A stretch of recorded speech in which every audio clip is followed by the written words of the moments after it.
तो नमस्ते प्रणाम, हम बानी सुनील कुमार। और का हाल बा भोजपुरिया भाई लोग के। तो भाई अगर तोहर भी मेहरारू खिसिया तरी या कोहना तरी नू तो घबरैला के जरूरत नहीं के। ओकर मंत्र मिल गइल बा कि मेहरारू के कैंग मनावल जाई। ना मर्द गोल नहीं पकड़े के, पहले ही वीडियो को सुनो ओकरा बाद में बताओ तनी।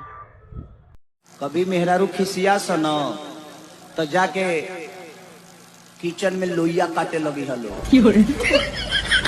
बेलना छीनी तब वो रोटी जबरदस्ती बेली हलो तो छोड़ी ना हटी जाई होने हम बना के दिए ले अवतनी अपने मन से लेके चले। तो जिंदगी में मेहरारू के बनावे के बहुत उपाय बा।